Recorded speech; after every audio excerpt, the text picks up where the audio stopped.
السلام علیکم۔ James of Quranic لیکسیکونس میں آپ کو خوش آمدید۔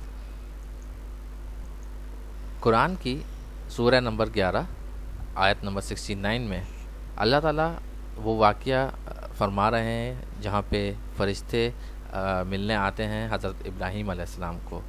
وہ کچھ اس طرح سے ہے: وَلَقَدْ جَاءَتْ رُسُلُنَا إِبْرَاهِيمَ بِالْبُشْرَى قَالُوا سَلَامًا قَالَ سَلَامٌ۔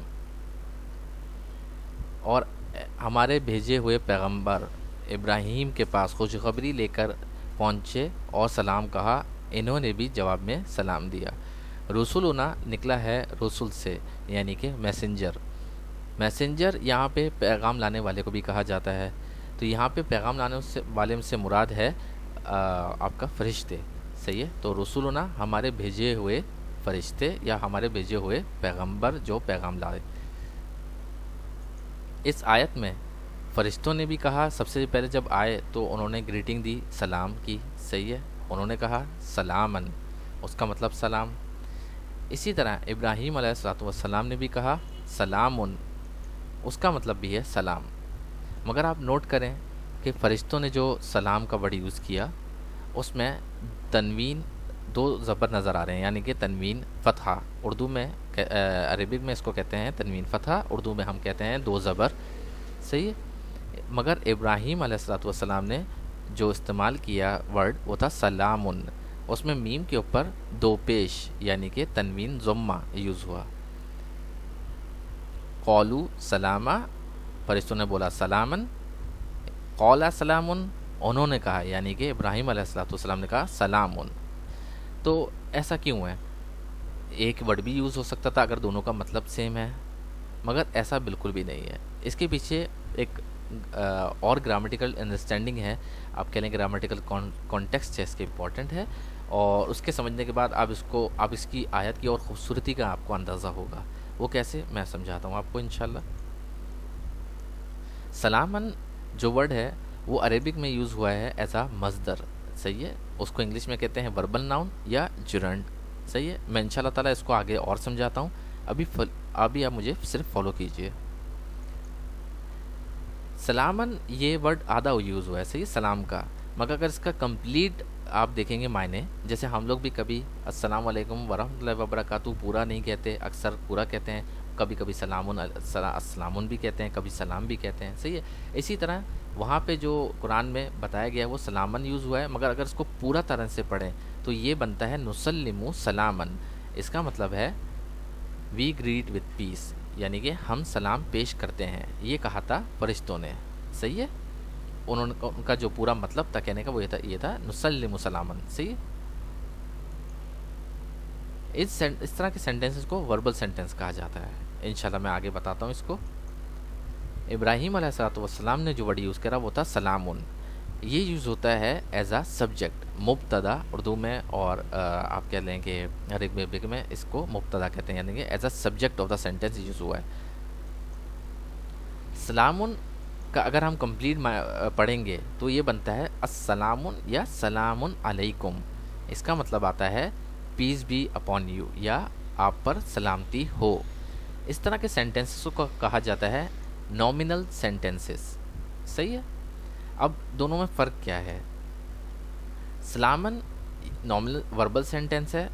وربل سینٹینس وہ ہوتا ہے جو ٹیمپرری ایکشن بتایا جا رہا ہوتا ہے۔ ٹیمپرری ایکشن سے مراد ہے کہ ایک ایکشن اس کا ایک اسٹارٹنگ پوائنٹ ہے اور ایک اینڈنگ پوائنٹ ہے۔ اسٹارٹنگ پوائنٹ اے ہے تو اینڈنگ پوائنٹ بی ہے، اسٹارٹنگ پوائنٹ اے ہے تو اینڈنگ پوائنٹ بی یا سی ہوگی، سی اینڈنگ پوائنٹ ہوتی ہے اس کی ہمیشہ، ایک ٹیمپرری ایکشن بتا رہا ہے۔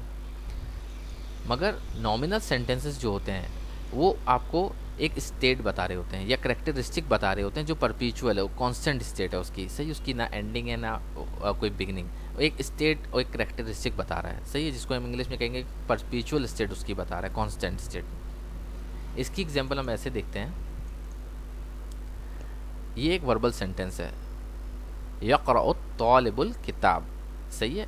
آپ نوٹس کریں کہ یہاں پہ جو یہ یقرأ کا ورڈ یوز ہو رہا ہے یہ ہے ورب، صحیح ہے، یہ اقرا سے نکلا ہے، یقرأ اقرا ہم پڑھ چکے ہیں، پڑھتے رہتے ہیں اقرا بسم ربک الذی خلق میں، صحیح ہے کہ پڑھو. تو یقرأ الطالب مطلب اسٹوڈنٹ پڑھتا ہے کتاب. یہاں پہ شروع ہوا ہے جو سینٹنس، وہ شروع ہوا ہے ورب سے، اس لیے یہ وربل سینٹنس کہلاتا ہے. یہاں پہ ٹیمپوریری ایکشن بتایا جا رہا ہے، اسٹوڈنٹ پڑھتا ہے کتاب. کتاب پڑھنا کی ایک اینڈنگ ہے، صحیح ہے، اس کی ایک بگننگ ہے، ایک اینڈنگ ہے، اسٹارٹنگ پوائنٹ ہے، ایک فنیشنگ پوائنٹ ہے. کتاب ختم ہو جائے گی، بند کر دے گا، کتاب نہیں بھی ختم ہوئی، کسی وقت بھی اس کو، اس ایکشن کو روکا جا سکتا ہے، صحیح ہے.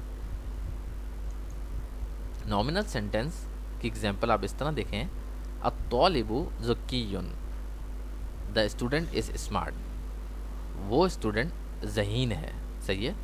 یہاں پہ آپ نوٹ کریں یہ جو پہلا ورڈ سینٹنس جو شروع ہو رہا ہے وہ ایک ناؤن سے شروع ہو رہا ہے، نہ کہ ورب سے، جبھی اس کو ہم نومنل سینٹنس کہتے ہیں. یہاں پہ جو اسٹوڈنٹ ہے کوئی ایکشن نہیں بتایا جا رہا، یہاں پہ اسٹوڈنٹ کی آپ کہہ لیں کریکٹرسٹک بتایا جا رہا ہے، صحیح ہے. یا اس طرح کے سینٹنس میں کریکٹرسٹک یا اسٹیٹ بتایا جا رہا ہوتا ہے. یہاں پہ اسٹوڈنٹ کی ذہانت یعنی کریکٹرسٹک بتایا جا رہا ہے.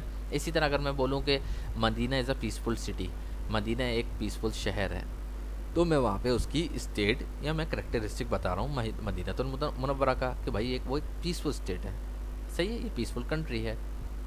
اب واپس آتے ہیں اپنے آیت کی طرف. تو فرشتوں نے جو سلامن کہا وہ ایک ٹیمپوریری ایکشن تھا، صحیح ہے، ہم سلام آپ پہ پیش کرتے ہیں، یہ ایز اے ٹیمپوریری ایکشن ہوا کہ وہ آئے، انہوں نے اس طرح کی گریٹنگ دی.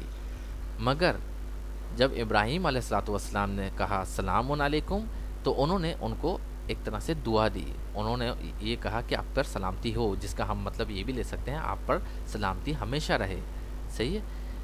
تو اس طرح سے جو ابراہیم علیہ الصلوۃ والسلام کا سلام ہے وہ فرشتوں کے سلام سے ایک تو زیادہ بہتر بھی ہے، اور آپ کہہ لیں جنرس بھی ہے، کہ آپ کی جو دعا ہے ان کی دعا سے زیادہ اچھی تھی، کیونکہ آپ نے بولا آپ پہ سلامتی رہے، صحیح. یہ جو آپ کہہ لیں کہ ایکٹ ہے، یہ اس آیت کو، حکم کو پورا کرتا ہے، جس میں اللہ تعالیٰ ہم سے فرما رہے ہیں وَإِذَا حُيِّيتُم بِتَحِيَّةٍ فَحَيُّوا بِأَحْسَنَ مِنْهَا أَوْ رُدُّوهَا، اور جب کوئی احترام کے ساتھ تمہیں سلام کرے تو تم اس کو اس سے بہتر طریقے سے، کہ بہتر طریقے کے ساتھ جواب دو، یا کم سے کم اسی طرح جواب دو. تو ابراہیم علیہ الصلوۃ والسلام نے فرشتوں کو بہت بہتر طریقے سے، ان سے زیادہ بہتر طریقے سے سلام کا جواب دیا. تو اس آیت کی، اس حکم کی بھی تعمیل ہو رہی ہے. تو اب ہمیں اندازہ ہو گیا کہ کس کا سلام سب سے زیادہ بہتر تھا، ابراہیم علیہ السلام کا یا فرشتوں کا. امید کرتا ہوں کہ اس ویڈیو میں آپ نے بہت کچھ سیکھا ہوگا، اور انشاءاللہ ہم نیو ویڈیو میں ایک الگ لیسن کے ساتھ آئیں گے. جب تک کے لیے اللہ حافظ، جزاک اللہ فار واچنگ. لائک، شیئر اور سبسکرائب ضرور کیجیے، تاکہ قرآن کا سیکھنا سکھانا ہم دوسروں تک بھی پہنچا سکیں، اور انشاءاللہ دوسرے بھی اس قابل ہوں کہ وہ بھی اس طرح سے خود سیکھنے کے بعد اور اس تعلیم کو دوسروں تک پہنچائیں، تاکہ ایک صدقہ جاریہ سب کے لیے بنتا رہے. جزاک اللہ.